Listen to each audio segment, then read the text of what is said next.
Hi, I'm Mike Steeves. I'm the author of Bystander, a new novel coming out on April 19th from Book Hug Press. You can pre-order a copy of Bystander by going to bookhugpress.ca. You can also, of course, place an order through your local independent bookstore.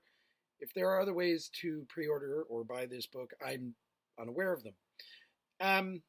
The video here is to tell you a little bit about the impetus or inspiration for writing this book and also read a little bit from it.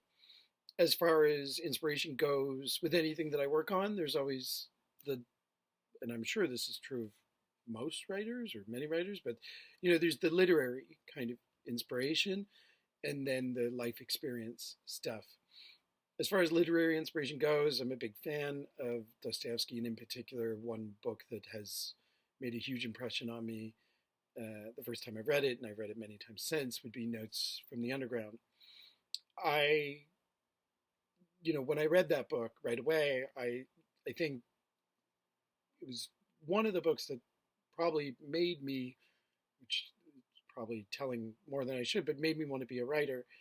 And in particular, what I wanted to be able to do and what he does so effectively in that book is to just represent this mind in crisis. And I thought that was just very impressive and thrilling to read. And another writer who does that is Joseph Conrad. And in Conrad's Lord Jim, he was one of his first great novels. And in that book, Conrad takes up the story of Lord Jim, a man who wanted to be a sailor from a very young age and becomes one and gets involved in an incident wherein he doesn't really live up to the ideal of what a sailor would be and what he thought he would be. And this is a very crushing moment for Jim to understand that, in fact, he's not really the person that he thought he was. I write about that in the book. I don't write about Notes from the Underground in the book, but it's very much the text that is underlying everything that I wrote. The life experience inspiration was basically an anecdote that I was told many years ago that disturbed me a lot when I heard it and stayed with me.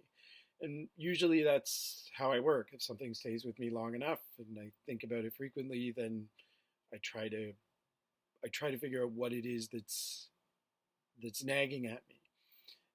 The anecdote was quite simple. It was just that someone had been away from their apartment for quite some time. They returned.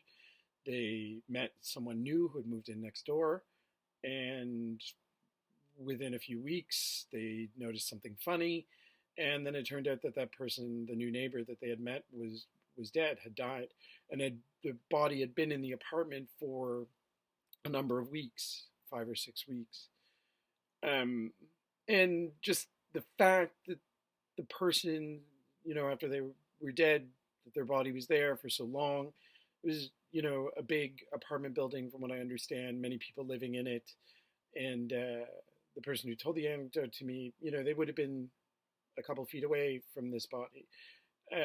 And since I've heard this anecdote, unfortunately, I've heard many other anecdotes that resemble it, to the point where I realize this is not an uncommon thing, which I guess I'm probably naive for thinking that it was. But either way, it just really bothered me, and I wanted to get to the heart of that story, and in particular, the heart of the story and why it affected me the way it did.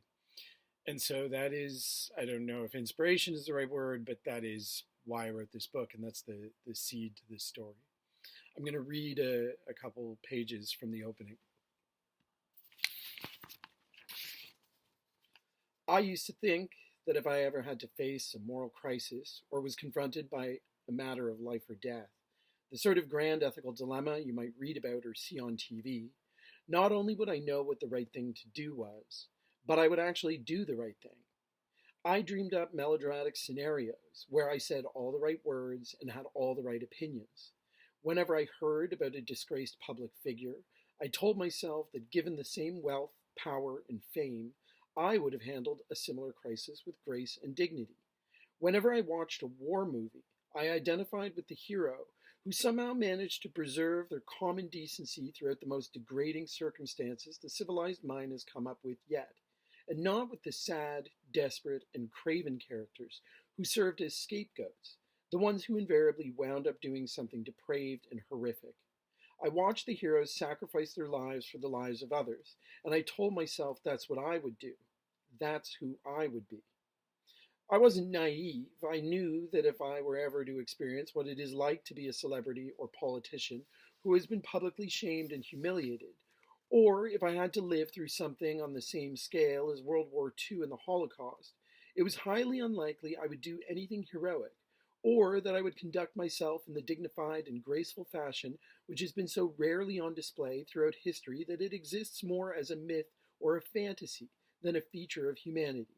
Still, I was convinced that at the end of the day, when push comes to shove, in the final analysis, when all the chips were in, I was at heart, at base, at my core, a fundamentally decent person, even if the real reason I lived a morally blameless life was simply because I hadn't been given the opportunity to do any real lasting harm. I saw myself as the sort of person who would pull over at the scene of an accident and offer to help, even though I never had. I fantasized about volunteering at a homeless shelter, and while I never acted on these good intentions, I told myself it was only a matter of time. I'm too busy, I would say. You have to look after yourself before you can look after other people. Without ever having done anything that could be described as courageous or heroic, I somehow convinced myself that given the right circumstances, the appropriate context, I would live up to the ideals that still persist in our culture even though they have been shown to have played a large role in many of history's bloodiest wars and atrocities. And I was convinced that in any moral crisis or life or death situation, I would never behave in a cowardly and morally bankrupt way, like the characters in movies and on TV shows who stand by and watch, or run away, or stay silent and do nothing while the hero is sentenced to death, or has their home taken away from them, or their children are abducted.